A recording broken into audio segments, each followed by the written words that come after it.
sou Valéria Becker, muitas pessoas me conhecem como Val Becker, eu sou a fundadora, né, a criadora da Rádio Graviola, uma rádio na web, e que nasceu do meu desejo de ter um espaço para veicular a produção da música independente brasileira, porque eu já tinha, né, já trabalhei na década de 90, eu trabalhei como divulgadora de disco em rádio, né, fazia assessoria de comunicação para uma gravadora pequena, e as rádios comerciais todas não aceitavam os títulos independentes, porque isso aqui não vai tocar, etc. Instrumental, por exemplo, nem pensar, né? E aí aquilo tudo me gerou uma certa revolta interior e o desejo forte, né? Apesar, quer dizer, que se aliou à minha, né, enfim, afinidade com o veículo rádio. Sempre gostei muito de rádio, desde criança, enfim. Então, essa dificuldade de colocar títulos independentes, né, nas rádios comerciais, junto com a minha afinidade com o veículo rádio, me fizeram ter o desejo forte de ter uma própria rádio. Mas como é que ia fazer isso, né, numa época dial, digamos assim, que só tinha o dial e tal, aquelas, né, os transmissores enormes e fora a concessão, né, do espaço para ter uma rádio, enfim, a tecnologia caríssima, né, para se colocar uma rádio. Então, assim, era impensável. Até que, em 2008, ou seja, mais de 10 anos, né, com a internet ali, um passo depois da discada e começando banda larga, eu li um texto falando que eu podia ter minha própria rádio. E aquilo me deu nossa, né, me deu uma ansiedade momentânea e instantânea, na verdade. E aí eu comecei a ler tudo, procurar, né, a pesquisar e tal, tudo que eu podia sobre como assim fazer uma rádio, né? Quer dizer, eu posso ter uma rádio, então eu comecei a ler e pesquisar. A gente tinha muito pouca bibliografia sobre isso, né? Então eu fui para a internet e achei muita coisa lá fora, né? Que no Brasil realmente não tinha nada, né? Tinha uma coisa ou outra, assim, mas não falando sobre como fazer uma rádio, né? Tinha, assim, eu acho que na verdade, não me lembro de ter visto uma rádio, era tudo muito em podcast. Era um podcast, são arquivos gravados que você disponibiliza online. Então, na época, né, o podcast começou ali por 2004, 2008 estava engatinhando, estava começando. E aí eu criei um programinha em podcast, né? E para isso eu precisei dar um nome lá no perfil né, do agregador de podcasts, digamos assim. Eu precisava dar um nome, eu não queria dar o meu nome, né, para começar as minhas experiências. Então eu falei, eu já vou dar um nome de rádio aí, né? E aí eu batizei de Rádio Graviola, né? E aí começaram os meus experimentos. Na verdade não tinha o streaming ainda, não tinha servidor de streaming, né? Então eu comecei a fazer os meus programetes em podcast mesmo. E o streaming eu fazia na base do Winamp, né? Que era como se fosse um iTunes, né? Era um veiculador, digamos assim, de música, né? E ali eu montava as minhas playlists e tinha um playerzinho que a gente incorporava no site, né, que podia incorporar num site. Então eu tinha que manter minha máquina ligada com o meu Winamp rodando as músicas, e aí quem ligasse lá no meu endereço www.radiograviola.com entrava ali, tava um playerzinho, pum, era só dar o play e ouvia o setlist que eu tinha feito em casa. Então aquilo ali era o máximo, né, da tecnologia na época. E nossa, eu fiquei toda feliz quando eu consegui botar o primeiro conteúdo rodando em streaming, entendeu? Então, do podcast, o máximo era fazer o streaming, né? De eu estar tocando alguma coisa aqui e alguém ouvindo lá longe, entendeu? Então, assim, isso aí foi... Eu pulava dentro de casa, assim, consegui e tal. Então, vieram os servidores de streaming, né? E logo em seguida o live streaming, que foi o máximo, assim, eu consegui, que na verdade eu já fazia via o Winamp, só que a gente começou a captar de microfones, enfim, aí começou, né, a tecnologia começou a melhorar e eu conseguia falar enquanto alguém ouvia lá, sabe, assim, era uma coisa meio doida, assim. E qual, assim, um desafio grande inicial que eu enfrentei foi, as pessoas não sabiam que isso existia. Pouquíssimas pessoas sabiam.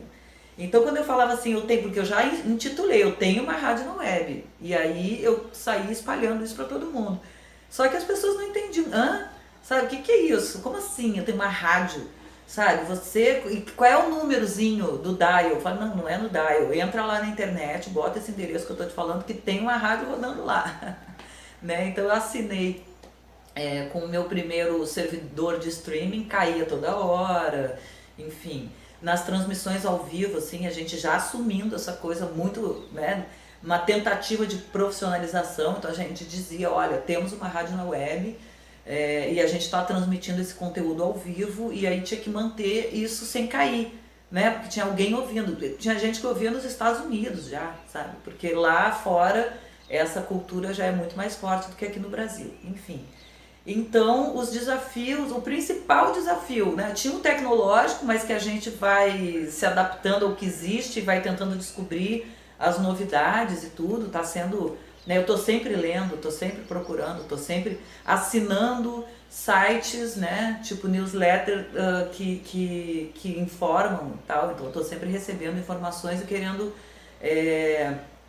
me superar, né? Nas tecnologias, mas o principal desafio era o público, né? Ainda é, né? 10 anos e tanto depois, ainda o grande desafio é o público, é a formação de público, né? Que no Brasil, olha, eu vou te dizer, né? No Brasil é complicado formação de plateia, formação de público, né? Então, assim, as pessoas ainda não entendem muito bem o que é uma rádio na web, tá? 10 anos depois. A gente já tem várias rádios funcionando na web, mas milhares, né? E as pessoas ainda não entendem direito o que é uma web rádio.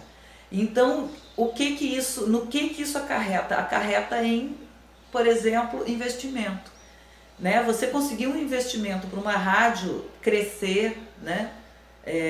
No ambiente web é difícil porque quem investe quer o quê? Retorno, né? E principalmente né? Números. Qual é a tua audiência? Bom, eu posso dizer que a Rádio Graviola, no último trimestre de 2018, juntando os 3 meses, a gente teve 175 mil ouvintes. Né? O que para uma rádio na web é muita coisa. Quando eu falo isso, aí as pessoas, tá, mas 10 anos para conseguir chegar aí. Trabalhando, divulgando, correndo em todos os eventos, transmitindo ao vivo, fazendo uma rede de colaboradores, né? Que são amantes do rádio, amantes da música, da comunicação. Então, assim, a gente tem uma gama de colaboradores enorme, né? E mesmo assim, todo mundo divulgando, todo mundo falando, a audiência é uma coisa super difícil de conseguir, de alcançar, de aumentar, né? E eu acho que muito porque as pessoas ainda não estão acostumadas a ouvir música na web. Estão acostumadas assim, agora com o Spotify, com o Deezer, a coisa tá mudando, né? São grandes plataformas por onde você ouve música. Mas rádio ainda não é. Então, assim, eu vejo muitas pessoas falando assim, não tem nada de novo no rádio. Como? Né? Já tem rádios novas, muitas rádios novas. Né? A pessoa só precisa mudar a forma, a cabeça dela. Né? Então, assim, se entrar lá no blog da Rádio Graviola, você vai ver no fundo recicle suas ideias, tipo assim, aprenda novas formas de consumir mídia, entendeu? De consumir música, de consumir vídeo, as pessoas já entendem porque o YouTube tá aí, né? Então tem os canais do YouTube, mas é porque o YouTube é uma grande plataforma, né? Agora, canais independentes, as pessoas ainda também não acessam muito, entendeu? Então, assim, eu acho que o grande desafio, né, é fazer com que as pessoas mudem a cabeça e passem a consumir a internet. Por incrível que pareça, né? Tipo, mas como assim? As pessoas, consomem para procurar no Google coisa. Eu acho que o que mais se usa a internet hoje em dia, ou então para, né, entrar em sites e se informar, ler notícia. Mas assim, a internet é um ambiente absolutamente que traz muita inovação e que tem os conteúdos mais diversos. Então, assim, agora, por exemplo, 2019, 2018, já posso dizer, que foi o grande boom de podcasts. Quem nunca ouviu falar, procure saber. O podcast que né, lá atrás, em 2004, quando surgiu, né, já tinha alguma força e tal, as pessoas começavam a consumir, foi uma era pré-streaming. Aí veio o streaming, que foi a grande parada, a grande sensação, você conseguir fazer a pessoa ouvir ali em tempo real. E o podcast está voltando com força total porque é um conteúdo sob demanda. Então você escolhe os conteúdos que você quer ouvir a hora que você quer. Você vai lá e assina, você recebe uma notificação de que aquele conteúdo que você assinou acabou de ser postado, um novo episódio, etc e tal. Você pode fazer download e ouvir offline. E a grande sensação do momento. Então, assim, 2019 promete.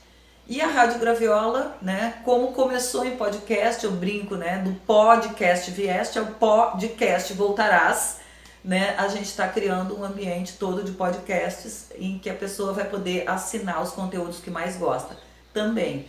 Agora, o streaming está aí como rádio, como informação, como música, você liga, você vai fazer o que você quiser e fica lá ouvindo, né? Eu acho que o áudio está voltando a ser a grande tendência, né, das pessoas consumirem. Então, assim, procurem, tem muita rádio legal na web, né? Tem muita rádio no formato rádio mesmo, com informação e música, né? Que difere das grandes plataformas de streaming. E eu acho isso, né? Tipo, o público ele tem que inovar na sua forma de consumir os conteúdos, enfim, de informação e né, de entretenimento também. Então é isso, acho que o grande desafio é a formação de público.